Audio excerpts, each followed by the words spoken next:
ये हमारे देश को पीछे ले जाने की एक बेबुनियादी और मूर्खतापूर्ण बात कर रहे हैं। इसके पहले जब ये जीते थे तो क्या चुनाव बैलेट पेपर से हुए थे? इनको शर्म आनी चाहिए ऐसी बात बोलते हुए। बड़ी शर्मनाक पोजीशन है कि एक भूतपूर्व मुख्यमंत्री ऐसी बात कर रहा है। ये तो बैलेट से ज़्यादा साफ सुथरा है। मुझे ऐसा लगता है कि अखिलेश यादव कहीं न कहीं बड़े पैमाने पर बूथ कैप्चरिंग अपने माइंड में लेकर चल रहे हैं। नहीं तो ऐसी रिग्रेसिव और ऐसी पिछड़ी हुई बात ये कभी नहीं करते। देखा जाए तो ईवीएम ने हमारी डेमोक्रेसी को बहुत ही मजबूत किया है।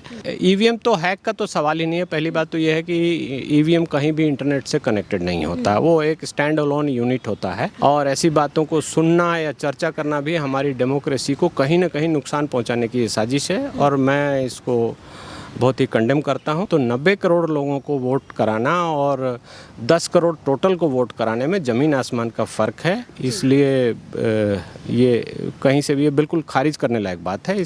और उत्तर प्रदेश को रिपीट होना भी इस सरकार के लिए ज़रूरी है, क्योंकि उत्तर प्रदेश में स्टेबिलिटी की ज़रूरत है। और जिस तरह की चीज़ें दिखाई दे रही है योगी आदित्यनाथ की सरकार में, तो मुझे लगता है कि वो जीतेंगे। और उत्तर प्रदेश की जनता खासकर बहुत ही सजग है इस मामले में और जातिगत राजनीति से अब ऊपर उठ गई है। अब विकास की राजनीति हो रही है। नमस्कार, मैं हूं आपके साथ मनीषा डिंडोरिया। तो देखिए, अखिलेश यादव अब 2022 के जो चुनाव आ रहे हैं यूपी के, उसके लिए बहुत ज़्यादा बौखलाए हुए हैं। हर तरीके की बयानबाजी वो कर रहे हैं। अभी हाल ही में उन्होंने कहा है कि बैलेट पेपर से अगर यूपी का चुनाव होता है तो समाजवादी पार्टी ज़रूर जीतेगी, क्योंकि ईवीएम से बीजेपी सरकार गड़बड़ी कर देती है। उमेश शर्मा जी है मेरे साथ, एडवोकेट हैं। सर, जिस तरीके से ये बयान दे रहे हैं कि बैलेट पेपर से होना चाहिए चुनाव, क्या जीत जाएंगे बैलेट पेपर से होगा? ये हमारे देश को पीछे ले जाने की एक बेबुनियादी और मूर्खतापूर्ण बात कर रहे हैं।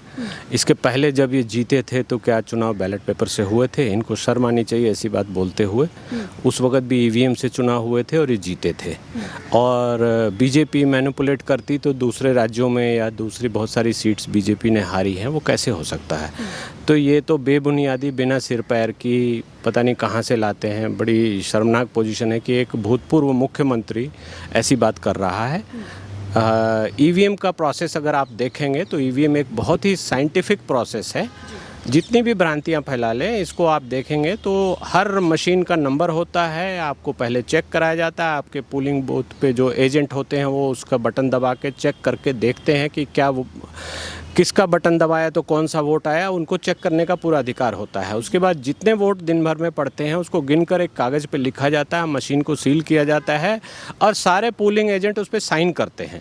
जब काउंटिंग में वो मशीन लाई जाती है तो वो मशीन उनके सामने खोली जाती है और जिस पर्चे पे अगर 900 वोट वहाँ आए हैं उस बूथ पर, तो 900 वोट लिखे होते हैं, सबके साइन होते हैं और वो 900 गिने जाते हैं। तो इसमें मैनिपुलेशन की या किसी तरह की गड़बड़ी की आशंका कहाँ है?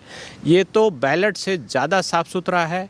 मुझे ऐसा लगता है कि अखिलेश यादव कहीं ना कहीं बड़े पैमाने पर बूथ कैप्चरिंग अपने माइंड में लेकर चल रहे हैं कि उत्तर प्रदेश के रिमोट एरियाज़ में जहां ये ईवीएम, चूँकि ईवीएम को मैनिपुलेट करना, ईवीएम अपने आप लॉक हो जाता है, उसमें 40 सेकंड का शायद टाइम गैप है। अगर आप तेज़ी से बटन दबाएंगे तो वो अपने आप लॉक हो जाता है। लेकिन बैलेट का जो पुराना हिसाब है, जो इनके प्रोफाइल को मैच करता है कि ये कब्जा करेंगे बूथ पे और सारे वोटों को छापेंगे, मोहर लगाएंगे और उसको बैलेट में डालकर कहीं ना कहीं से चुनाव में गड़बड़ी करने की इनकी अपनी नीयत है। नहीं तो ऐसी रिग्रेसिव और ऐसी पिछड़ी हुई बात ये कभी नहीं करते। ये बहुत ही हास्यास्पद है और मुझे बड़ा दुख होता है कि ऐसे आदमी के मुंह से ऐसी बातें आएँ और हमारे सिस्टम में ऐसे लोगों के लिए कहीं कोई जगह नहीं है। जब खुद चुनाव लड़ते हैं तो ईवीएम भी सही लगता है, जब खुद जीत जाते हैं तो अभी ईवीएम में इनको क्यों लगता है कि बीजेपी ही गड़बड़ करती होगी हमेशा?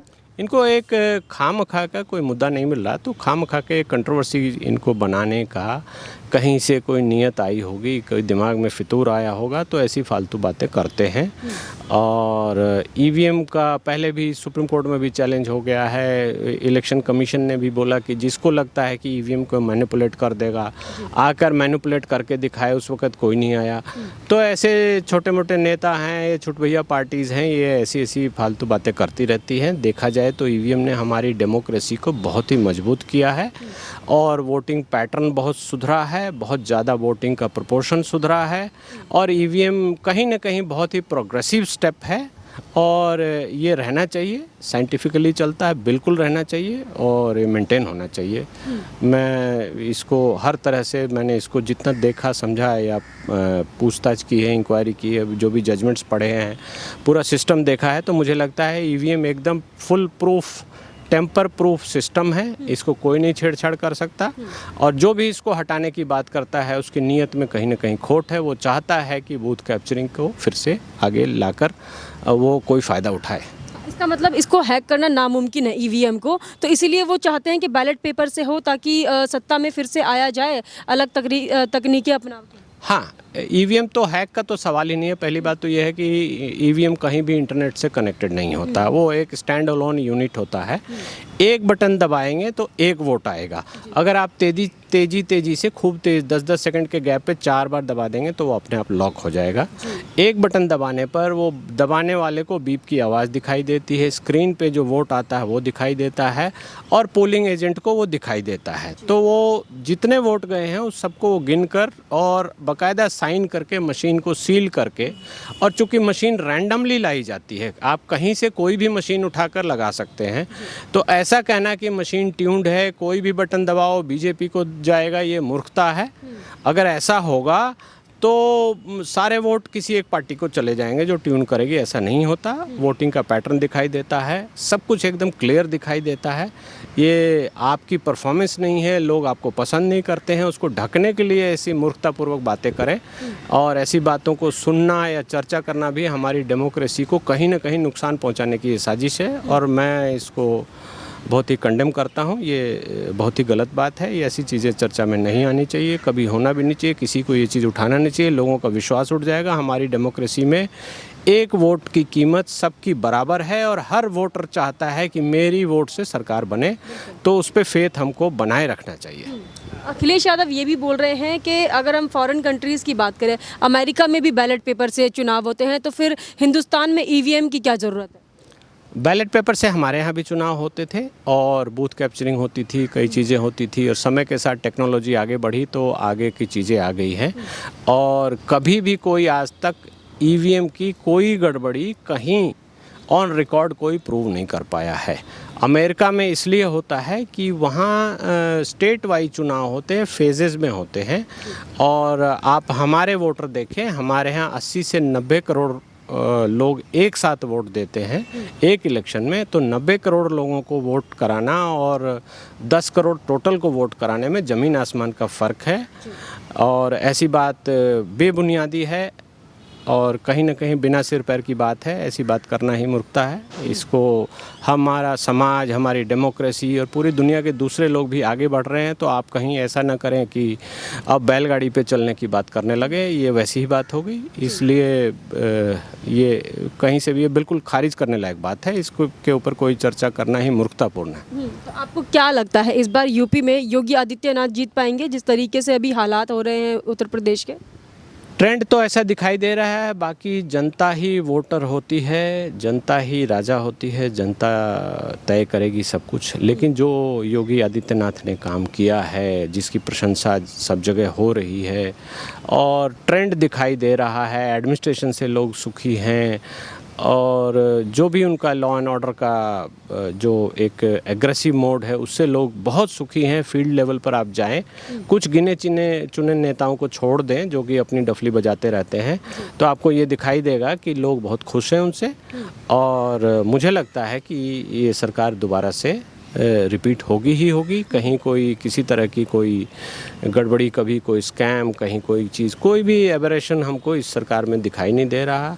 और उत्तर प्रदेश को रिपीट होना भी इस सरकार के लिए ज़रूरी है, क्योंकि उत्तर प्रदेश में स्टेबिलिटी की ज़रूरत है, तभी ग्रोथ वहाँ होगी। अभी ग्रोथ वहाँ होनी शुरू हुई है। 5 साल का समय ग्रोथ के लिए कम होता है, कम से कम 10 साल 15 साल ये एक सरकार को मिलना चाहिए अपनी पॉलिसीज़ को फुली इम्प्लीमेंट करने के लिए, नई पॉलिसीज़ को बनाने के लिए। और ऐसा हमारी जो जनता है वो इन चीज़ों को समझ रही है। आपने पीछे देखा होगा बहुत सारे जहाँ भी राज्य में प्रोग्रेस शुरू हो जाता है, जहाँ के मुख्यमंत्री अच्छा शुरू कर देते हैं काम, वहाँ उनको रिपीट चांस मिलता ही है। आप चाहे गुजरात का मॉडल देखें, चाहे मध्य प्रदेश का मॉडल देखें, चाहे कहीं और का मॉडल देखें, सब जगह ये रिपीट हो रहा है। दिल्ली में भी लोगों ने शीला दीक्षित को 15 साल 3 बार मौका दिया क्योंकि उस वक्त डेवलपमेंट हो रहा था। तो ये सब चीज़ें दिखाई देती है और हमारी डेमोक्रेसी, हमारे लोग, हमारा वोटर बहुत ही मैच्योर्ड हो गया है। वो ऐसी बेसिर पर की बातों पे ध्यान नहीं देता। उसको पता है कि किसको वोट देकर जिताना है और जिस तरह की चीज़ें दिखाई दे रही है योगी आदित्यनाथ की सरकार में, तो मुझे लगता है कि वो जीतेंगे। तो अखिलेश यादव अपने इन बयानों के चलते लोगों को गुमराह कर पाएंगे क्या, अपनी तरफ वोटर्स को खींच पाएंगे वो? जी नहीं, बिल्कुल नहीं कर पाएंगे। अखिलेश यादव का कहीं कोई वजूद नहीं रहेगा, ऐसा दिखाई दे रहा है। और थोड़े बहुत जो इनके पास सीट थे वो भी चले जाएंगे। और इन्होंने क्या किया लोकसभा चुनाव में, वो ट्रेंड दिखाई दे रहा है। टोटल वोटिंग का जो पैटर्न है कास्ट बेस्ड पर, वो अपने कास्ट पर, एक पर्टिकुलर कास्ट पर, जहाँ जहाँ कुछ कंस्टिट्यूंसी में इन्होंने कुछ अलायंस की हुई है वहाँ पर जाके वो पैटर्न रुक जाता है। उससे आगे इनको जनता का वोट नहीं मिलता, इनके अपने कैडर का वोट और जो इनके साथ लोग जुड़े हुए हैं सिर्फ उनका थोड़ा बहुत वोट मिलता है और वो जाकर 8%, 12%, 14% पे जाकर रुक जाता है, जो कि इनकी वास्तविकता है। और अभी भी मुझे लगता है कि उससे ज़्यादा इनको वोट मिलेगा नहीं। किसी किसी कंस्टिट्यूंसी में कहीं कोई कन्फिग्रेशन दूसरे तरह की हो या कोई कैंडिडेट इनका मजबूत हो तो वो जीत जाएगा। लेकिन एज ए रूलिंग पार्टी जो इनकी परफॉर्मेंस रही है, ये कभी भी अब जीत नहीं पाएंगे और कहीं भी ये दिखाई नहीं देता है। जिस तरीके से समाजवादी पार्टी के नेताओं के बयान आते रहते, कोई तालिबान का समर्थन करता हुआ नजर आता है, तो कोई कहता है क्षत्रिय और ब्राह्मण तो चोर है, मतलब इस तरीके के बयानबाजी अभी दिए गए हैं समाजवादी पार्टी द्वारा। और अब अखिलेश यादव बात करते हैं कि वो ब्राह्मण सम्मेलन भी कर रहे हैं, परशुराम की मूर्ति भी बना रहे हैं, तो ये क्या दोगली मानसिकता चल रही है? दोगली नहीं है, मूल रूप से ये लोग ही रिलीजियस सांप्रदायिक राजनीति यही करते हैं, जातिगत राजनीति भी यही करते हैं। और ये इसको ढकने के लिए दूसरी पार्टी को, विशेषकर बीजेपी पर ये इल्ज़ाम लगाते हैं। ऐसा कुछ नहीं है। बीजेपी जो भी काम कर रही है किसी धर्म या किसी जाति से बिल्कुल नहीं आधारित कोई काम नहीं कर रही। स्कॉलरशिप अगर मिला है तो सबको मिलता है, जो भी बेनिफिट होता है, सिलेंडर मिलता है तो सबको मिलता है। किसी रिलीजन को के लिए कोई स्कीम नहीं है। कोई भी आए, जो अभी कोरोना में जो ग्रांट्स मिल रहे हैं वो भी सबको मिलता है। कोई ऐसा आदमी आकर नहीं बोले कि मैं एलिजिबल था, मुझे नहीं मिला गया, या मुझे जाति के नाम पर या धर्म के नाम पर वंचित किया गया। ये सब इनकी फिक्रेबाजी है और पता नहीं ये पार्टियां कैसे सरकार में आ जाती हैं। इन्होंने एक बार सरकार बना ली है तो इसका मतलब ये थोड़ा है कि ये हमेशा के लिए इनकी ज़मींदारी यहाँ पर हो गई है। अब इनका काल ख़त्म हो गया है और उत्तर प्रदेश की जनता खासकर बहुत ही सजग है इस मामले में और जातिगत राजनीति से अब ऊपर उठ गई है। अब विकास की राजनीति हो रही है और जो पॉलिसीज़ होती हैं, पॉलिसीज़ का इवैल्यूएशन करके ही लोग वोट देते हैं। अगर जातिगत रूप से चलते या धर्म के रूप से चलते तो ये क्यों हारते? बिल्कुल। तो ये बेकार की बातें हैं। ये कुछ लोग हैं जो अपनी डफली बजाते रहते हैं। इसका हमारी डेमोक्रेसी में कहीं कोई मीनिंग नहीं है। जी, बहुत बहुत धन्यवाद आपका सर। ये थे हमारे साथ उमेश शर्मा जी। इन्होंने हमें बताया कि जो उत्तर प्रदेश की जनता है वो डेवलप हो रही है और चाहे हम बात करें वहाँ के हर प्रोग्रेस जो वहाँ पर हो रहा है उत्तर प्रदेश में। अब बैलेट पेपर से जब चुनाव हुआ करता था उस वक्त प्रोग्रेस इतना नहीं था, लेकिन अभी जो जनता है वो प्रोग्रेस की तरफ चल रही है। तो ईवीएम भी उसी का हिस्सा है। तो ईवीएम को हैक करना नामुमकिन है। जिस तरीके की बातें अखिलेश यादव कर रहे हैं वो ना ही करें तो अच्छा होगा उनके लिए। आपका इस पर क्या कहना है हमें कमेंट करके ज़रूर बताइएगा। हमारे साथ ऐसे ही बने रहिए। धन्यवाद।